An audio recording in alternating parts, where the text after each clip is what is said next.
Assalamualaikum warahmatullahi wabarakatuh. Selamat pagi adik-adik kelas 5 dimanapun kalian berada. Semoga kalian selalu dalam keadaan sehat walafiat. Dan yang paling terpenting, tetap semangat menjaga kesehatan dan semangat belajar dari rumah. Pada kesempatan ini, Guru Izar Channel akan menampilkan potongan-potongan materi pada BDR-BDR yang sudah ditayangkan sebelumnya sebagai kisi-kisi penilaian tengah semester 1, tema 1. Persiapkan alat tulisnya ya. Selamat menyimak.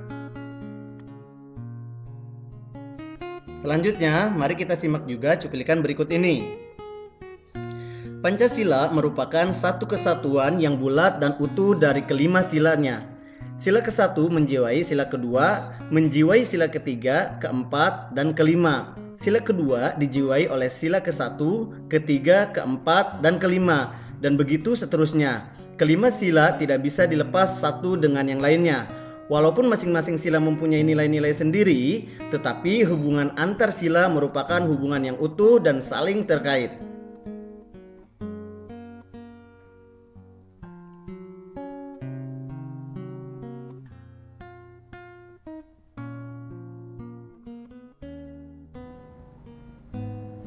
Nah, tugas kalian selanjutnya adalah pasangkan dengan garis antara pernyataan yang mencerminkan pengamalan nilai-nilai Pancasila dengan nilai-nilai Pancasila yang sesuai. Tahukah kamu, setiap sila dalam Pancasila memiliki nilai-nilai luhur yang berbeda-beda satu sama lain. Contohnya, pada sila pertama, nilai luhurnya yaitu bebas memeluk agama dan menjalankan ibadah, rajin beribadah, tidak memaksakan agama kepada orang lain, menghormati orang lain yang sedang beribadah dan merayakan hari besar agamanya.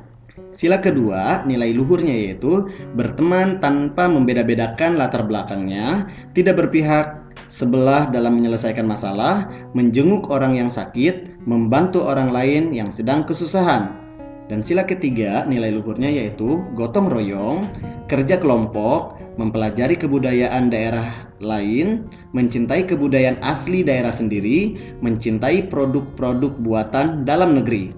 Dan sila keempat, nilai luhurnya yaitu pemilu, musyawarah untuk mufakat, pemilihan kepala desa, menghargai pendapat orang lain, tidak memaksakan kehendak dan pendapat kepada orang lain, melaksanakan keputusan bersama secara ikhlas dan bertanggung jawab. Dan sila kelima, nilai luhurnya yaitu memiliki kedudukan yang sama di muka hukum, melaksanakan pembangunan dan menikmati hasil-hasil pembangunan nasional secara bertanggung jawab. Nah, sudah paham kan? Lantas, apakah komik itu? Komik adalah suatu bentuk seni yang menggunakan gambar-gambar tidak bergerak dan disusun sedemikian rupa sehingga membentuk jalinan cerita. Biasanya komik dicetak di atas kertas dan dilengkapi dengan teks. Teks dalam komik berfungsi untuk menjelaskan, melengkapi, dan memperdalam penyampaian gambar secara keseluruhan. Teks atau kata-kata biasanya disajikan dalam gelembung-gelembung yang diserasikan dengan gambar.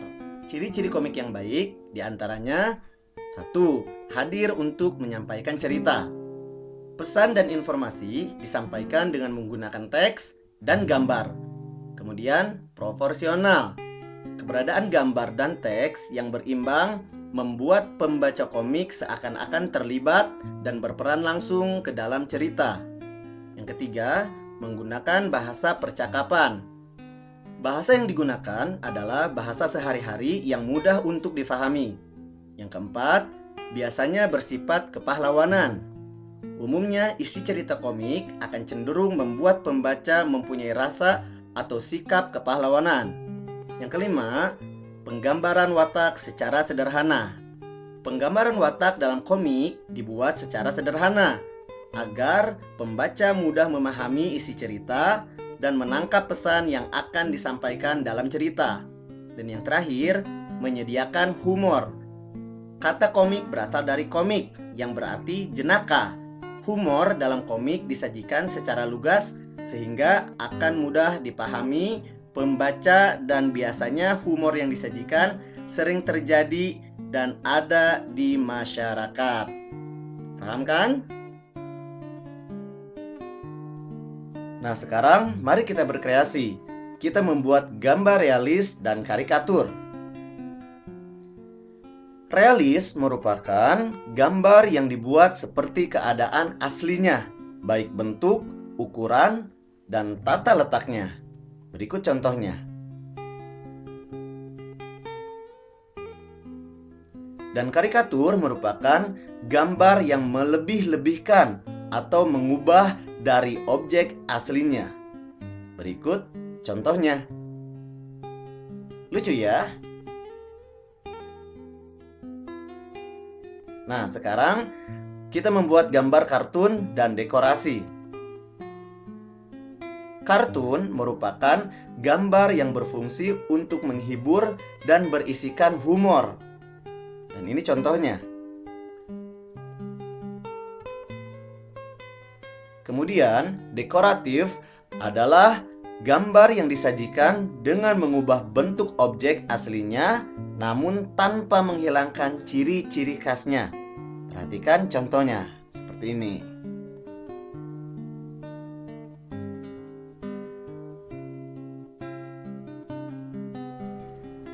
Selanjutnya, mari kita mencoba membuat cover sebuah buku. Cover atau sampul buku merupakan cerminan dari keseluruhan isi buku. Cover atau sampul merupakan bagian terluar dari buku yang terdiri atas dua sisi, yakni depan dan belakang. Kedua sisi ini saling mendukung dan melengkapi serta menguatkan isi dari buku. Cover yang baik adalah yang bisa mempengaruhi dan menarik minat orang untuk membaca isi buku secara keseluruhan. Sebuah cover harus memenuhi unsur-unsur berikut, diantaranya 1. Terdapat judul dengan pemilihan jenis huruf yang menarik dan mencolok. 2. Terdapat kalimat penjelas judul yang singkat dan mudah dipahami.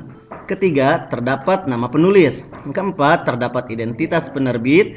Yang kelima, menyertakan gambar yang menarik. Yang keenam, terdapat sinopsi isi buku pada sisi belakang.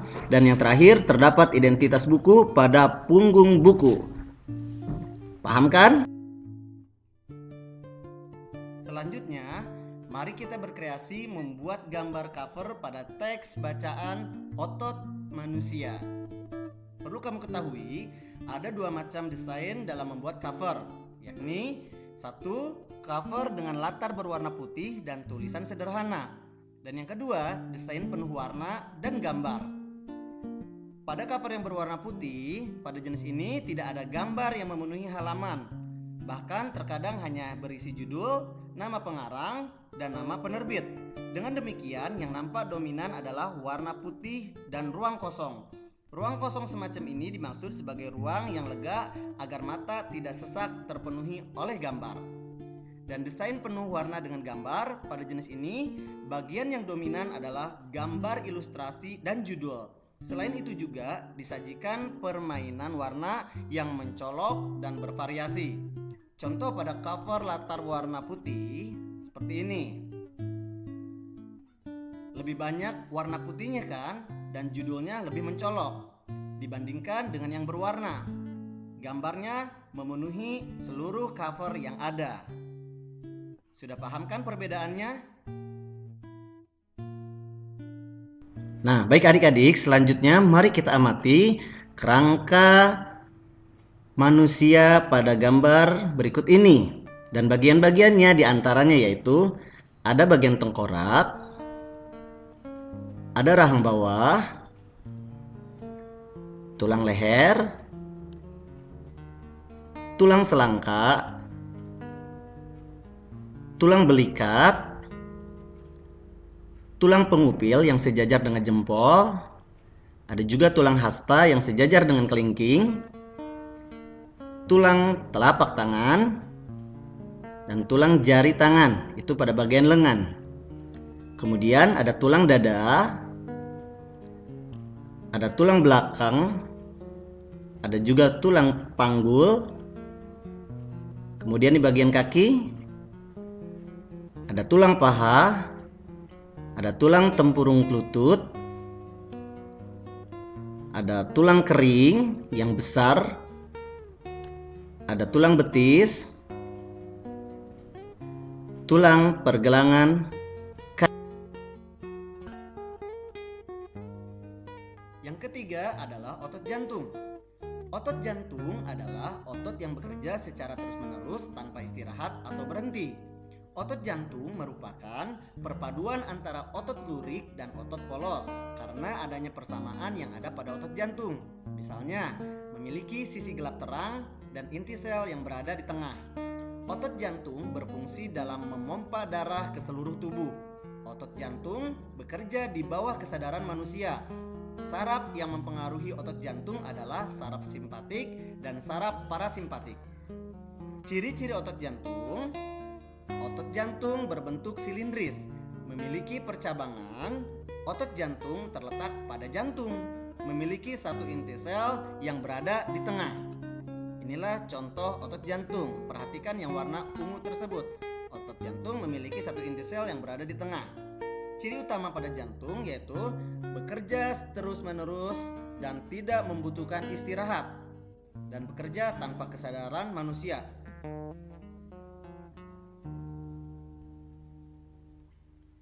Ada juga yang disebut dengan rakitis. Agar terhindar dari rakitis, dianjurkan untuk banyak mengonsumsi telur, susu, dan minyak ikan, serta berjemur di pagi hari. Nah, berikut adalah contoh hewan vertebrata dan avertebrata. Hewan vertebrata adalah hewan yang memiliki tulang belakang. Contohnya, ikan, burung, jenis reptil dan amfibi, dan jenis mamalia. Dan hewan avertebrata adalah hewan yang tidak memiliki tulang belakang. Contohnya, cacing, ubur-ubur, jenis serangga, siput, dan lain-lain.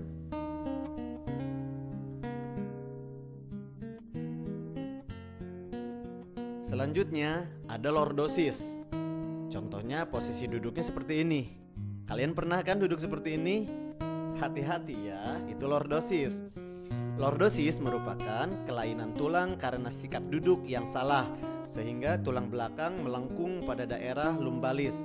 Hal ini akan mengakibatkan posisi kepala tertarik ke belakang.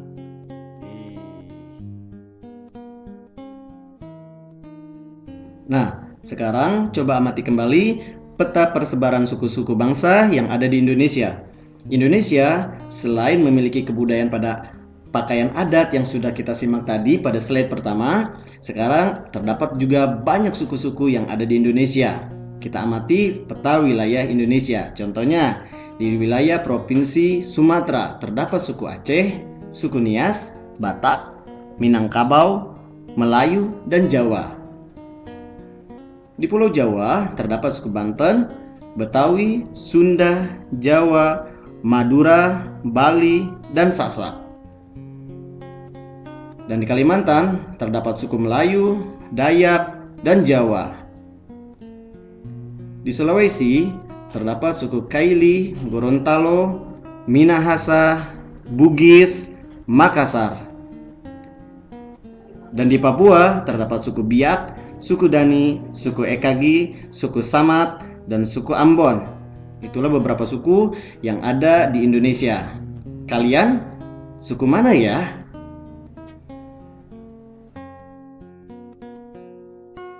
Selain itu, ada juga daerah-daerah persebaran agama di Indonesia. Mari kita amati kembali peta wilayah Negara Kesatuan Republik Indonesia.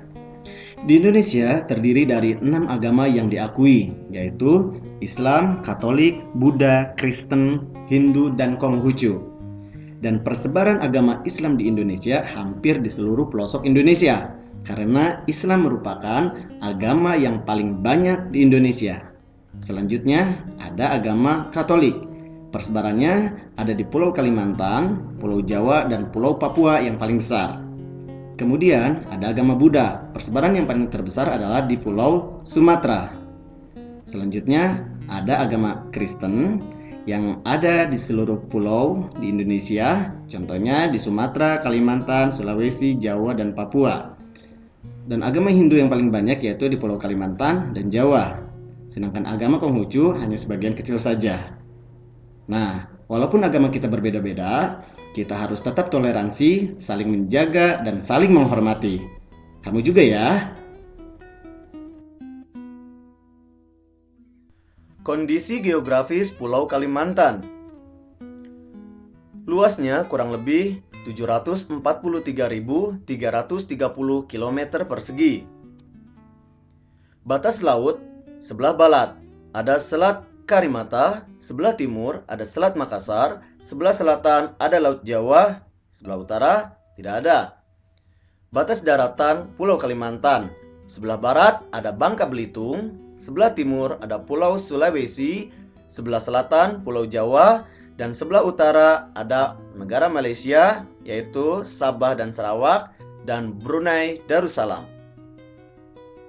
Nama pantai di Kalimantan ada Pantai Kakaban, Pantai Sika Island Park, Pantai Samber Gelap, Pantai Maratua, Pantai Sanglaki, Pantai Bras Basah, Pantai Sagajah, Pantai Monpera, Pantai Kijing, dan Pantai Amal Baru.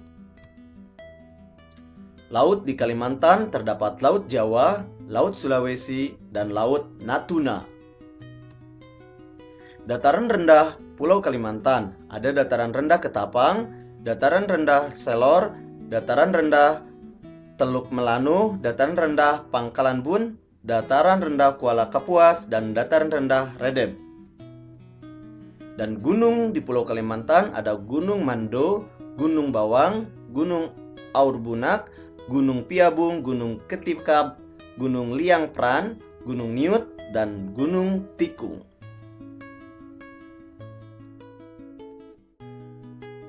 Pelajari kisi-kisi tadi ya. Semoga hasil ulangan penilaian tengah semester kamu mendapatkan nilai yang bagus.